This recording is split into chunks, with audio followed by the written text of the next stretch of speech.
யோவான் 14:27 முதல் 31. பி என் அமைதியையே உங்களுக்கு அளிக்கிறேன். அக்காலத்தில் இயேசு தம் சீடரை நோக்கிக் கூறியது, அமைதியை உங்களுக்கு விட்டுச் செல்கிறேன். என் அமைதியையே உங்களுக்கு அளிக்கிறேன். நான் உங்களுக்குத் தரும் அமைதி உலகம் தரும் அமைதி போன்றது அல்ல. நீங்கள் உள்ளம் கலங்க வேண்டாம், மருள வேண்டாம். நான் போகிறேன், பின் உங்களிடம் திரும்பி வருவேன் என்று நான் உங்களிடம் சொன்னதைக் கேட்டீர்களே. நீங்கள் என் மீது அன்பு கொண்டிருந்தால் நான் தந்தையிடம் செல்வது பற்றி மகிழ்ச்சி அடைவீர்கள். ஏனெனில் தந்தை என்னைவிட பெரியவர். இவை நிகழும்போது நீங்கள் நம்புமாறு இப்போதே, இவை நிகழும் முன்பே சொல்லிவிட்டேன். இனி நான் உங்களோடு மிகுதியாகப் பேசப் போவதில்லை.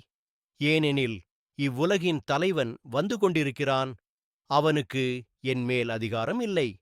ஆனால் நான் தந்தை மீது அன்பு கொண்டுள்ளேன் என்பதையும் அவர் எனக்கு கட்டளையிட்டபடி செயல்படுகிறேன் என்பதையும் உலகு தெரிந்து கொள்ள வேண்டும். ஆண்டவரின் அருள்வாக்கு.